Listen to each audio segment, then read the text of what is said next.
Okay.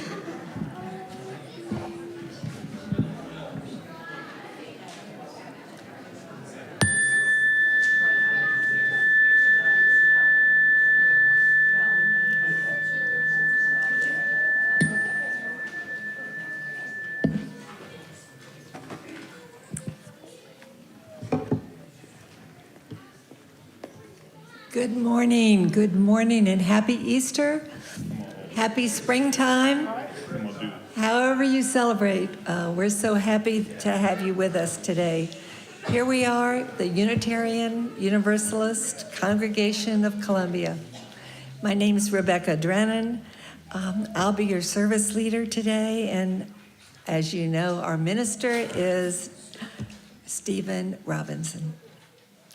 So our services are streamed.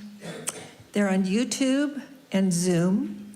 So we're happy for that, happy to have you join us.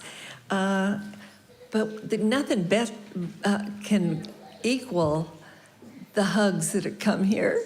People here are so friendly, and we invite you who just see us online to try and come and see how that is. We welcome families with children. We love children, and we're so happy. Today there's a nursery for children up to 5, and they will, in a while, go back. And then any children that are over 5, we have a whole table at the back with interesting stuff to pick up to play with and enjoy during the service. So we just welcome all of you, and especially all children. Today, these beautiful flowers with roses and all kinds of beauty, they're given by Richard and Linda McLeod in memory of Richard's mother. Her name was Janie Lee McLeod Leonhardt. She was born March 31st, 1925, and died 20 years ago on April 27th, 2004. She would have loved these flowers, pink and purple. They were her favorite colors. So now I believe that we have a prelude, and I'm going to turn it over to Anna. UUCC Junior Choir forward to sing our prelude today. In honor of Flower Communion, it's the Parts of a Plant song. Root, stem, leaves, flower.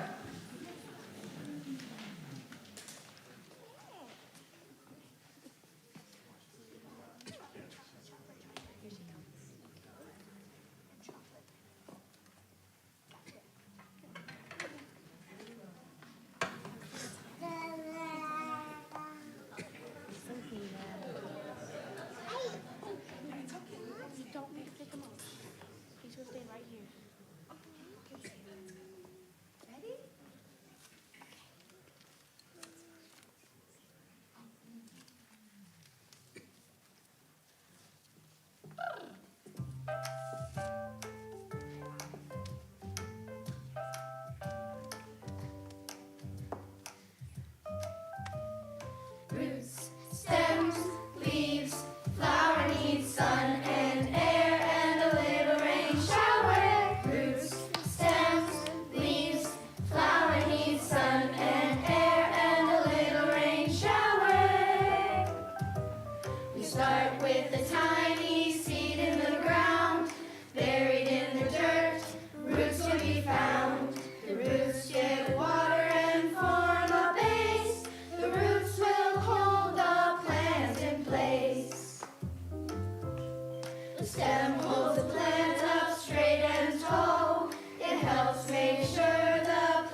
Hey, stay down here for the children's story.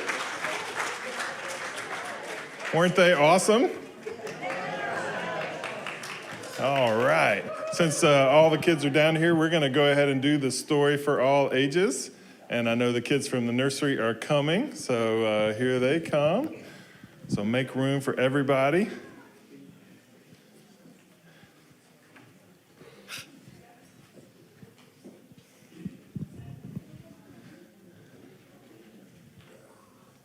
Can y'all make a little room on the carpet for the kids coming down?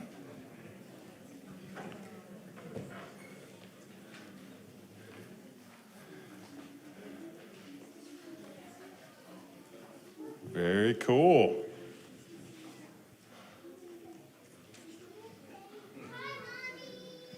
All right, good morning, everybody. Good morning.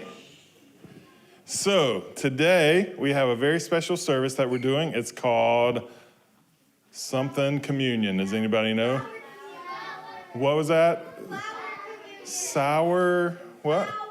Hour. No, yes, it's the 11 o'clock hour. What was that? Flower. There we go. That's right. So you see all these beautiful flowers on the table up here? Tell me some of the colors that you see. Just yell it out.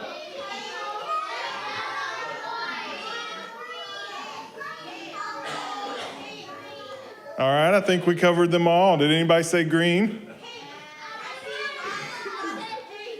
I didn't hear anyone say pink. Did anyone say pink? Oh, 5 people said pink. All right.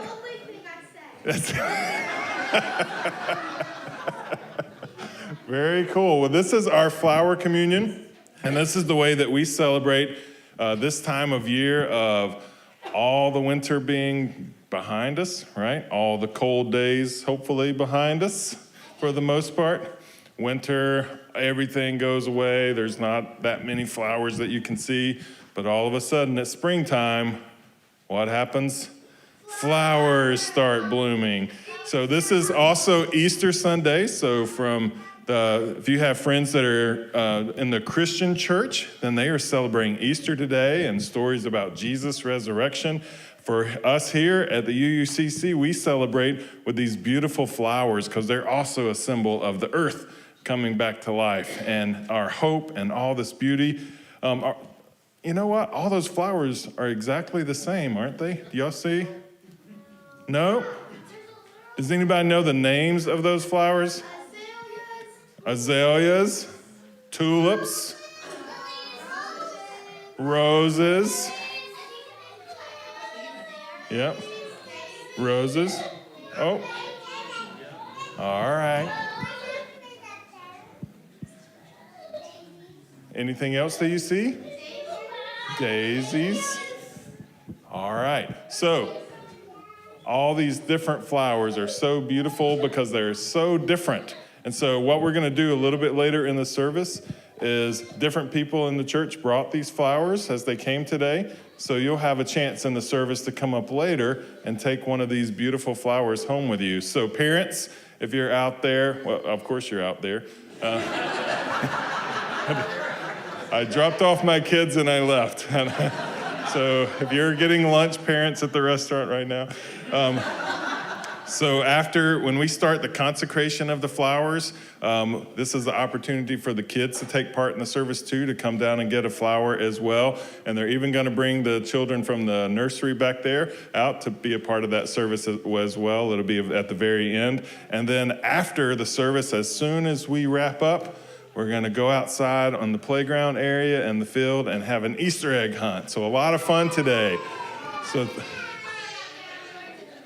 Yep, there might be a little pollen out there. Sorry.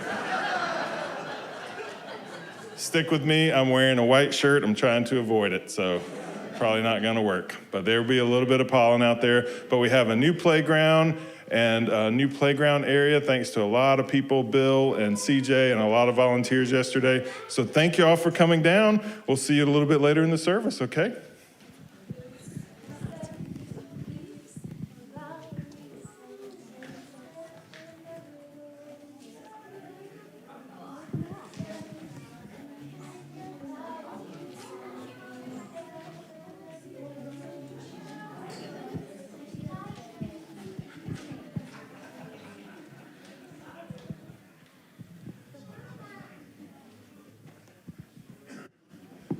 I want to ask Tom Clements to come up for a brief announcement.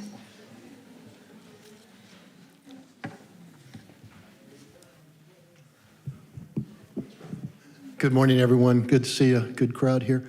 I have the honor to make an announcement. Some of you know what I'm going to say. I'm just going to leave this. Yesterday, we posted the job announcement for the Director of Religious Exploration. Yeah. So some of you know that this has been brewing for, well, years now.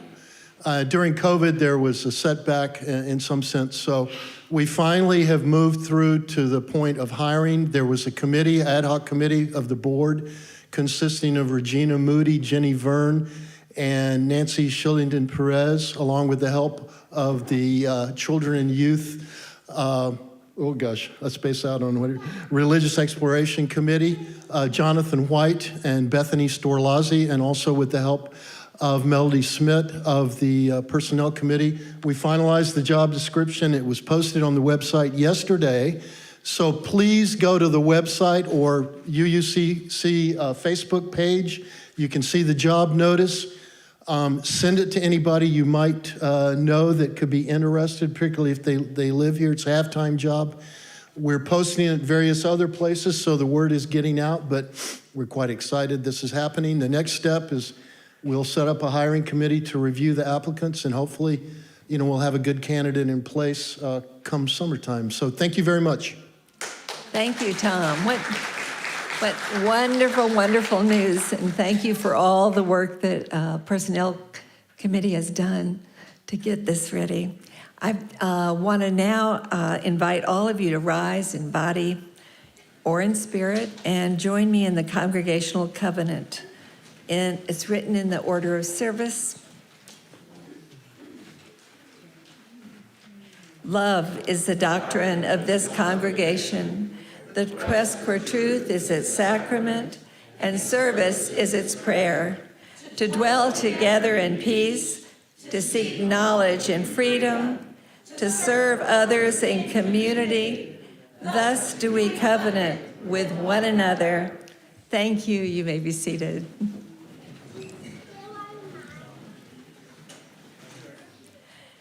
Unitarian Universalism is a diverse and non-creedal religion.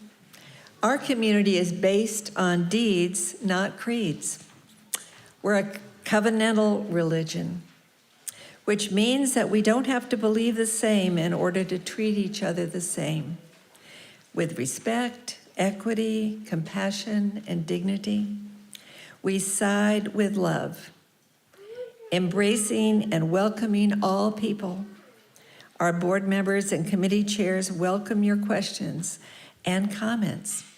Board members may be recognized with their green tags. I'm not sure where they are. They're throughout. You'll have to notice and see if they have a green tag. Now we'd like to recognize any guests or visitors who are here today. If you would be happy, if you could stand, and I think Stephen will bring the microphone around. Anybody coming? Hi, my name is Grace Farley. I'm John and Mara Farley's daughter, and I'm very happy to be here. Yeah, thank you, Grace. Happy to have you. Anybody else? Oh, This is one. Pat way at the Moore. back. She's visiting. Oh. I'm just visiting, yes. I'm here to introduce my guests for the day. I've introduced you before to my daughter, Danielle, and today my granddaughter and a friend of hers is here, Meredith and Kyle. Wow.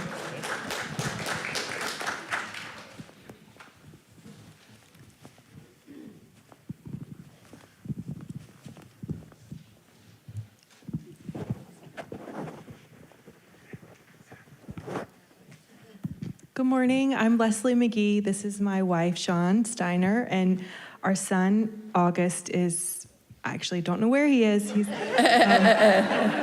this being our first time here, I was just told there was a place for him, so that's where he is.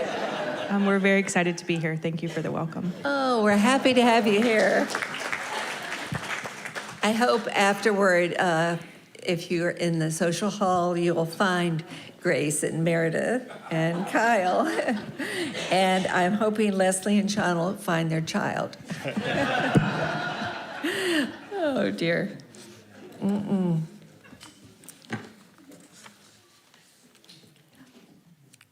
I want to just encourage you, if you're curious about us, we send out an email mailing on Thursdays or Fridays. Is it Thursdays? Yeah. And you can find out all the things that we're doing and find out all the interesting classes that we offer and all the ways we get together. And so I encourage you, if you want to know more, just look around and see if there's a little envelope in the back of the chair. And you could just put your email there. And we never go to people's houses uninvited. You won't find that happening. So anyway, I'm going to invite us now to kind of center in. This part of the service is a little more focused and sacred. And we do a chalice lighting. And this morning, Dr. Norbert Capek and Maria Capek are honorary chalice lighters. The flower communion was created by Norbert, and he lived 1870 to 1942. He founded the Unitarian Church in Czechoslovakia. He introduced this special service to the church on June 4th, 1923. This was a substitute for the Christian communion involving bread and wine. Maria introduced the ritual in the U.S. after the death of Norbert, as she served as a minister in the Unitarian Church in Massachusetts. Dr. Capek turned to the beauty of nature as a place of connection, hope, and love. With the rise of Hitler and the Nazis in Germany, Dr. Capek and Maria offered a countercultural view to the philosophy that gave Hitler power. The flower communion celebrated the uniqueness and beauty of each flower, a direct reflection of the uniqueness, beauty, and inherent worth of each person. We light this chalice now to begin our celebration of this ritual.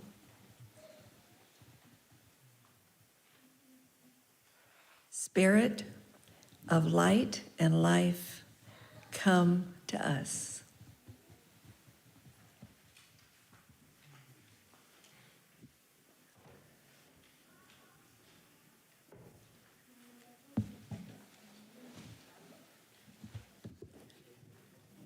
I invite our choir, Chalice Voices, forward to lead our opening hymn, and welcome also trumpet player Kevin McKinney. Our opening hymn is number 61, Lo, the Earth Awakes Again. And I invite everyone in the congregation to find hymn 61 in your gray hymnal and stand as you're willing and able to join in singing.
Thank you, choir, for helping us with our opening hymn today. Our opening words are a poem by Mary Oliver entitled The Lily, not to be confused with her other poem called The Lilies. So, just in case you're looking that up later, which we actually read The Lilies last year at Flower Communion. The Lily by Mary Oliver. Night after night, darkness enters the face of the lily, which lightly closes its 5 walls around itself, and its purse of honey and its fragrance, and is content to stand there in the garden, not quite sleeping. And maybe saying in lily language some small words that we can't hear, even when there is no wind anywhere. Its lips are so secret, its tongue, it's so hidden. Or maybe it says nothing at all, but just stands there with the patience of vegetables and saints until the whole earth has turned around and the silver moon becomes the golden sun, as the lily absolutely knew it would, which is itself, isn't it, the perfect prayer.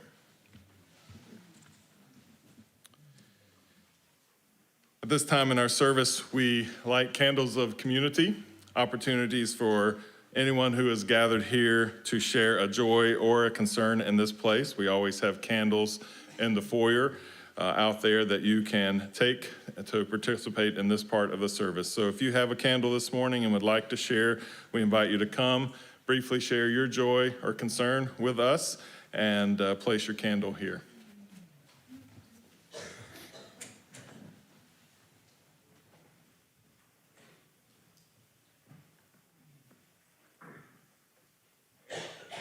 I haven't lit a candle for a long time, but I want to today because this is a candle of gratitude, and I'm grateful for a whole lot of things this morning. Look out the window, you'll see a lot of it, but I'm also wonderfully grateful for this congregation. Mary and I joined this congregation in 1973. We've been here for a long time, and I'm really grateful for the fact that it has gotten to be a richer and richer place to be, with more kindness, loving kindness, and that's what it's all about as far as I'm concerned.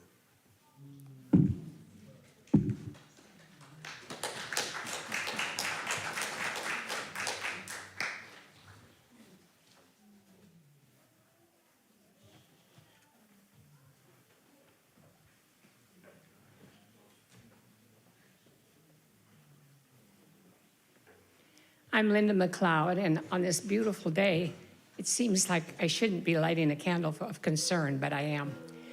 My nephew, my 61-year-old nephew, has terminal cancer, and he has chosen not to do anything about it.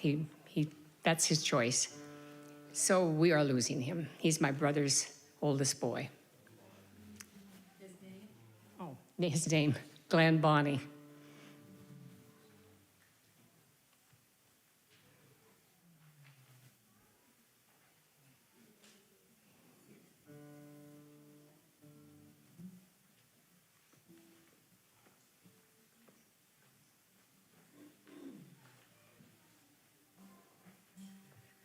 Hi, I'm Jessica Cloud. I live in Hartsville, but I work for one of our 2 UU seminaries, Star King School for the Ministry in California. And I got some sad news from my assistant, Dawn, who's a longtime friend. Her son, who was in the Army, died by suicide 2 nights ago. There were no signs that she could tell, so everyone's rather in shock. So I light this candle for hope that our government will take better care of our active duty military and veterans, and comfort for Dawn and her family. And his name was Thomas Higdon.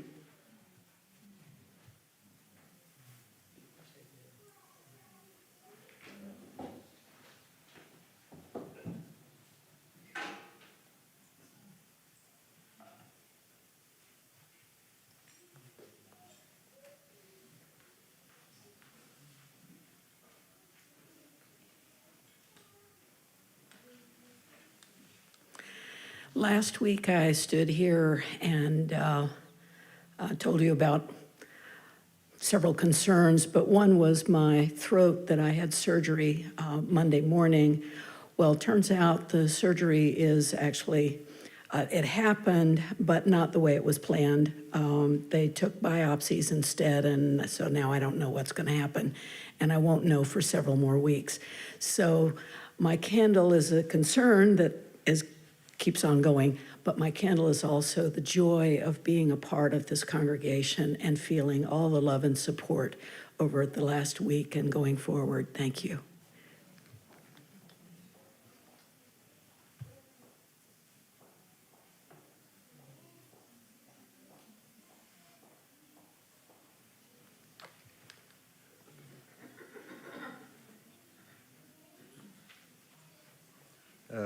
This is a paid political announcement.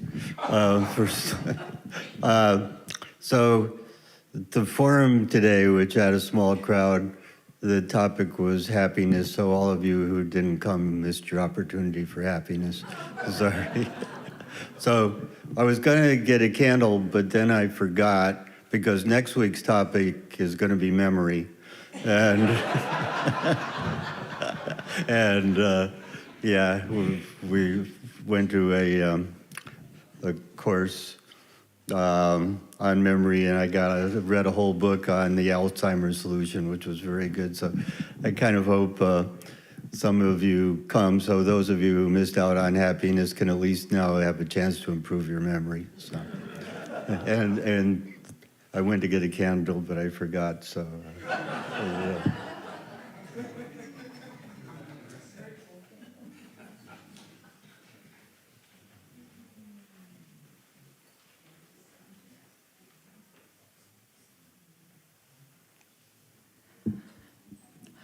I'm Caroline Eastman.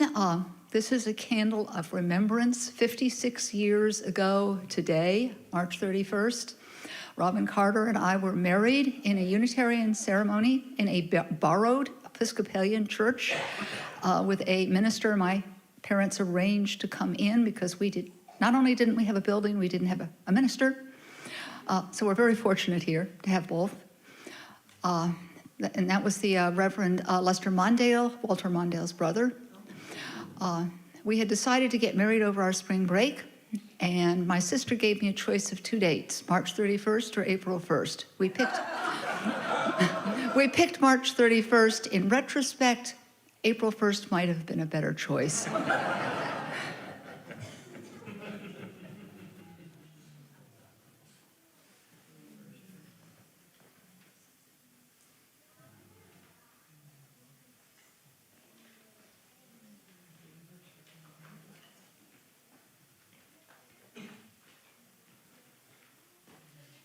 I have a brief concern to share. My friend and coworker, Donna, had surgery to remove a tumor a few weeks ago, and she's recovering well, but she asked for prayers that the doctors have the wisdom and are able to find any other issues.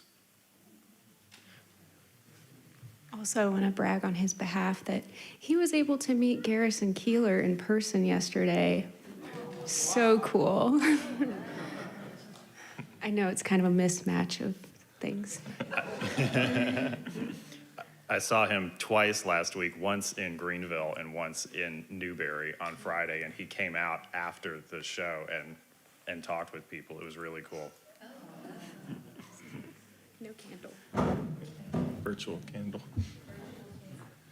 The last candle that we light are for those joys and concerns that we're holding silently this morning.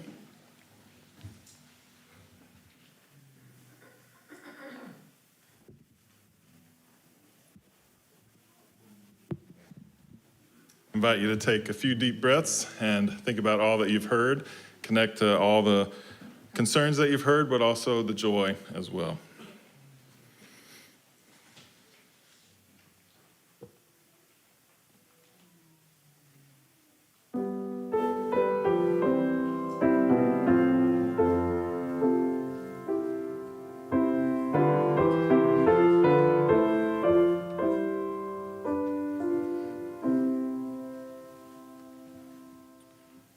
As we prepare for our offering this morning, a reminder that we are still collecting for the Congaree Riverkeeper as the Share the Plate recipient, but also a reminder that this is our Share the Plate, not the Share the Plate, but also our pledge drive and our last Sunday in our pledge drive for the month of March.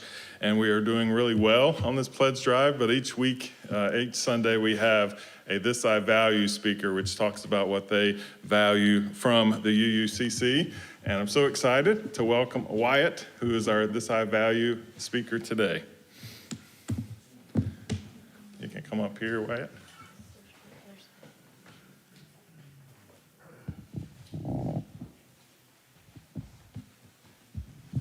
Hello, everyone. My name is Wyatt Fields, and today I'm here to talk about what I value. And here in the UU I Value community, as many people talked about during our candles, that community has always been a thing. Throughout this, we have always been accepting of everyone, no matter what their background is, no matter who they are, and it's always been a great thing to me. Thank you.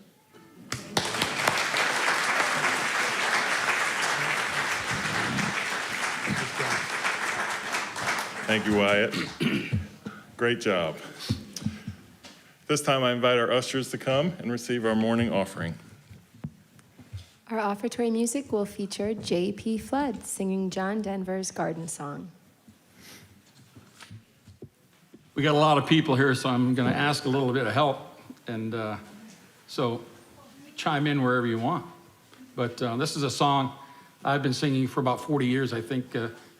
First time was with the children's group in Missoula, Montana, and the Pea Green Boat. So there you go.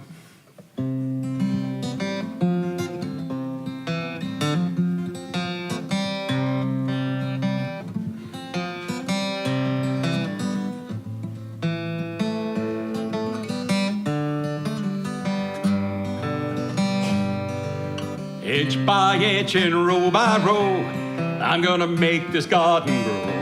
All you need is a rake and a hoe and a piece of fertile ground. Inch by inch and row by row, someone bless these seeds I sow. Someone warm them from below till the rains come tumbling down. Pulling weeds and picking stones, we are made of dreams and bones.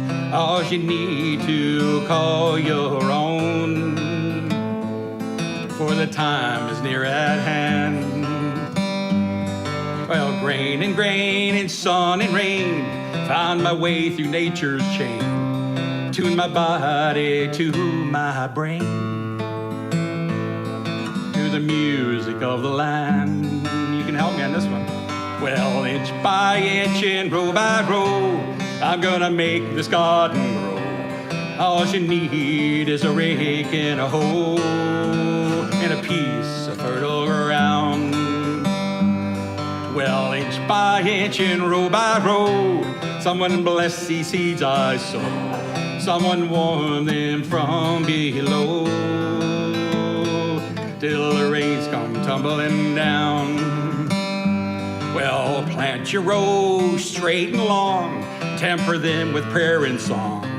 Mother Earth will make you strong, and you give her love and care. There's an old crow watching hungrily from the porch on yonder tree. He's as feathered as can be. Well, inch by inch and row by row, I'm gonna make this garden grow. All you need is a rake and a hoe and a piece of fertile ground. Everybody. Well, inch by inch and row by row, someone bless these seeds I sow. Someone warm them from below till the rains come tumbling down. Thank you very much.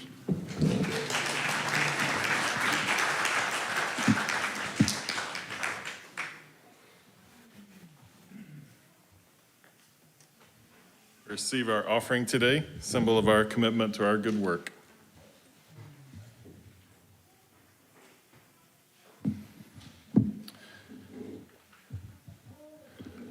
I think this is definitely the time that our front table looks the most beautiful as we have brought our flowers in this morning as a symbol of our flower communion and participation in this event, reminding us that out of the darkness of winter, the beauty of spring brings us so much hope, so much ability to combat the darkness and despair in our lives.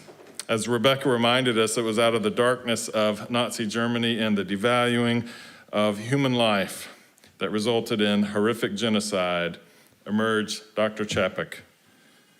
Hope can emerge from hopelessness. Hope can burst forth from the darkest and the most challenging times. We all know where our hopelessness and our despair can come from in our lives. Maybe it's just waking up in the morning and the alarm clock going off. Maybe it's rainy days and Mondays, although our song just reminded us those rainy days are just as important. Hopelessness can come from watching the news. This is an appropriate time for the UUs to say amen.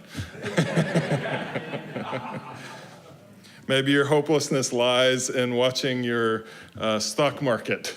I don't know where your hopelessness may be. Hopelessness can be found by looking around the world and seeing violence and hate that seems to be winning. Hopelessness can come from waiting for the news to remind us or tell us about the next shooting, mass shooting that takes place. Hopelessness and opportunities for despair are always all around us, anywhere that we want to look for them. And sometimes hopelessness comes from internal and personal struggles in our life. We can reach points of despair, points of darkness in our own lives where we feel that we're so overwhelmed that we can't find our way. And it's at this time of the year, possibly due to the longer days, more sunlight, more warmth, that flowering plants have the flowering locust tea protein triggered in itself and released. John Logues, did I get that right? I knew I wasn't gonna. I was like, man, I hope John's not here. I literally wrote it on here. Boy, I hope John's not here. So this is where I have to say, it's my understanding that this protein then becomes a signal bearer inside the plant to stop producing leaves and move to this blossoming stage, which is really about survival and reproducing. Our stage today is decorated with the results of this protein being triggered and sending the signal to these flowers that it's time to bloom.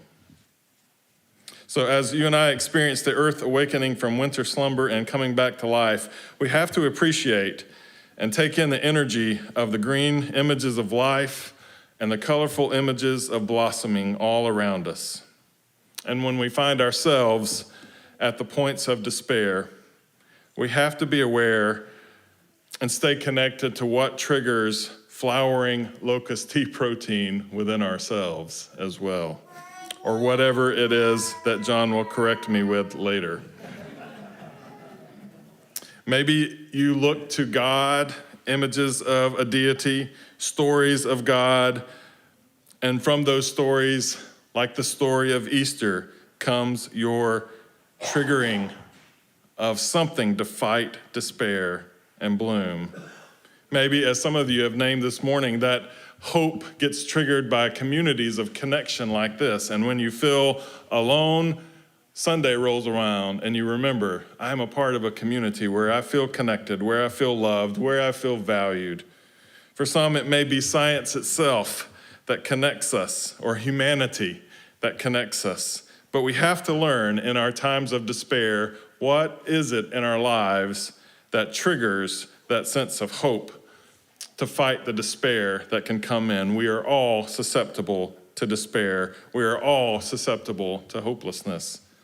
So it's our responsibility to figure out what that is that we need to connect to and find those ways to stay connected in even the darkest of times. You have to learn what sparks that energy of hope, and this faith community respects the many diverse ways that we create truth and purpose and meaning, and we nurture that environment for you to stay connected. This ritual that we are doing today, created by Dr. Chapek, the rituals were too much of a threat to the Nazi disease. And he was taken to the Dachau concentration camp, and in the words of the Nazi court, and I quote, "Dr. Chapek is too big of a threat to be allowed to live."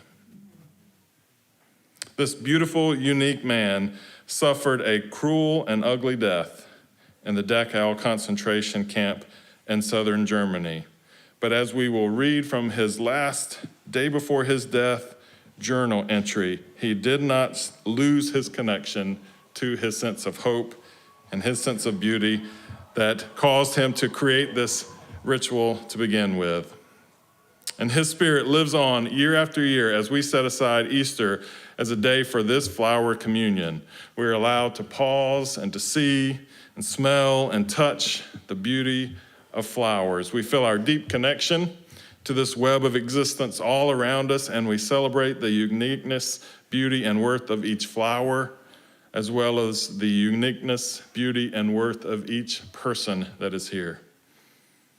This ritual that we do connects us to our better selves, our healthy and peaceful value of celebrating the inherent worth and dignity of every individual.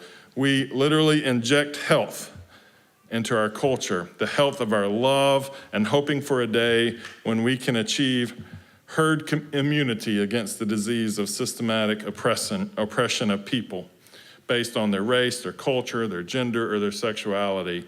We are trying to inject hope and love, and these flowers help us do that, giving us a chance to pause and celebrate the beauty and the goodness of our world, connect to our hope, and trigger John's protein in our soul.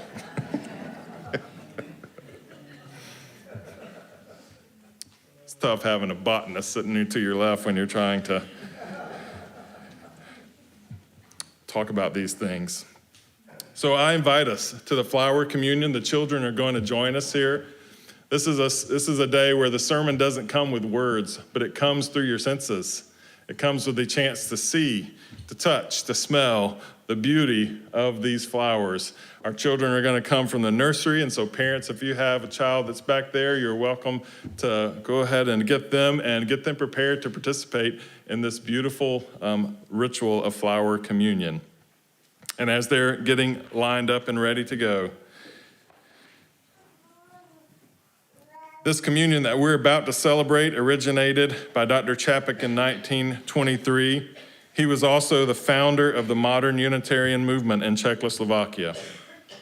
On the last Sunday before the summer recess of the Unitarian Church in Prague, all the children and adults participated in this colorful ritual, which gives concrete expression to the humanity-affirming principles of our liberal faith. Dr. Chapek's gospel of the inherent worth and beauty of every person was, as we said, too dangerous to be allowed to live. But this service includes the original prayers of this man, and his spirit lives on to help us remember the principles and the dreams for which he died. Isn't that a lovely noise?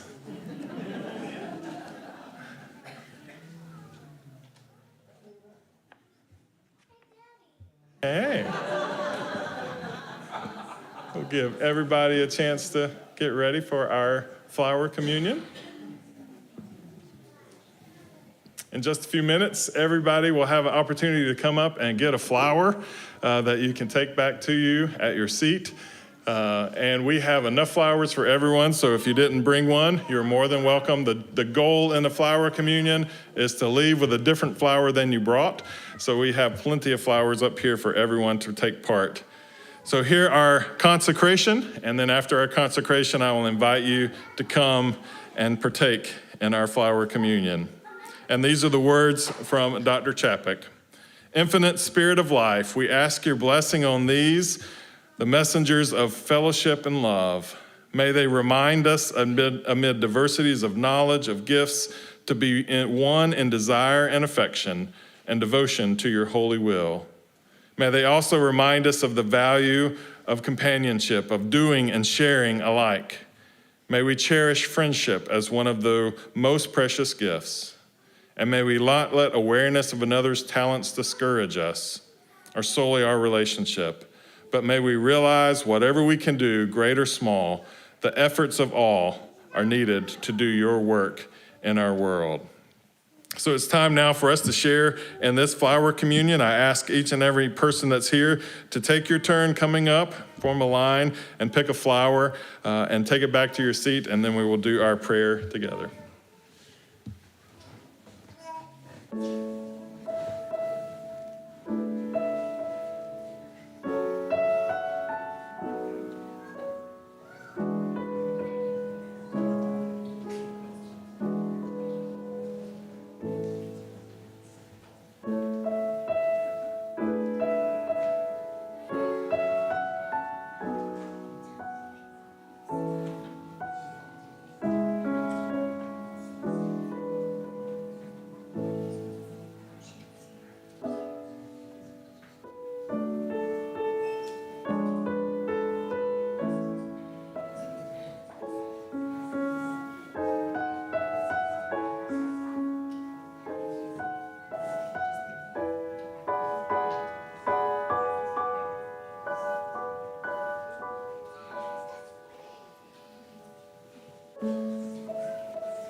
Flowers are yummy. All right, we have more flowers. If you didn't have a chance to get one, you can also wait till after the service if you didn't want to walk up in front of everyone. Did everyone get the flower that you wanted? All right. If this is the time, if you see someone that got the flower you wanted, you can negotiate a trade with them. So feel free to do that. All right. So hold these flowers in front of you. Touch them, see them, smell them, taste them if you want to. I just can't be liable if something happens from that. So. As you hold this in front of you, the beauty of this time of year, the beauty of resurrection, of a world coming back to life, the beauty of diversity, the uniqueness of nature all around us, including ourselves. And as we hold this today, I share Dr. Chapek's flower communion prayer, as he says and prays, in the name of providence, which implants the seed, the future of the tree, and in the hearts of men and women, the longing for people living in love, in the name of the highest, in whom we move and who makes mother and father and brother and sister what they are, in the name of sages and religious leaders who sacrificed their lives to hasten the coming of peace and justice, let us renew our resolution sincerely to be real people, regardless of any kind of bar or estrangement that we have from each other. And in this holy resolution, may we be strengthened, knowing that we are family, that one Spirit, the Spirit of love, unites all of us. And may we endeavor for a more perfect and more joyful life. Amen. I invite you to join in singing our closing hymn, number 63 in the gray hymnal, Spring Has Now Unwrapped the Flowers.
Just before he was put to death in Dachau, Dr. Chapek wrote this prayer in his journal, reflecting on his own life and the state of his spirit, and it is our closing words today.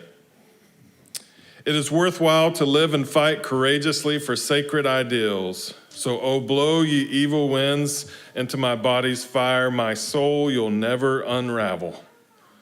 Even though disappointed 1,000 times or fallen in the fight, and everything would worthless seem, I have lived amidst eternity. So be grateful, my soul, my life was worth living. He who pressed from all sides but remained victorious in spirit is welcomed into the choir of heroes. He who overcame the fetters, giving wing to the mind, is entering into the golden age of the victorious. Please join in singing our congregational benediction.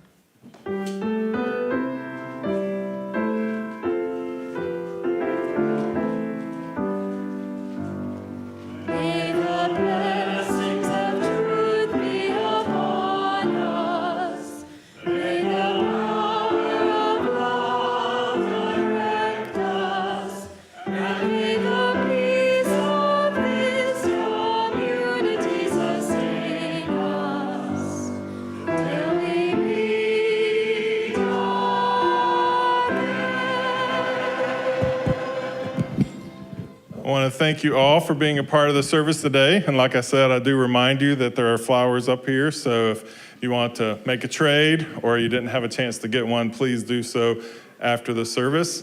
And also, we are doing an Easter egg hunt immediately. Everything's ready out in the back. Anything to share, Amelia, who is in charge of it today? Yep, I'll let her share some directions. So older kids are going to be out in the field right next to the playground. The littler kids will be in the playground. If you have a child who can't have certain types of candy, we have stickers that we can give to them. So yeah, go have fun. All right. And if any adults brought your baskets to hunt eggs, we just asked you to let the kids have the first dib and then you can go afterwards. If you're visiting with us today, please stick around and give us a chance to get to know you. And please come back again. Thank you all, and happy Easter to you.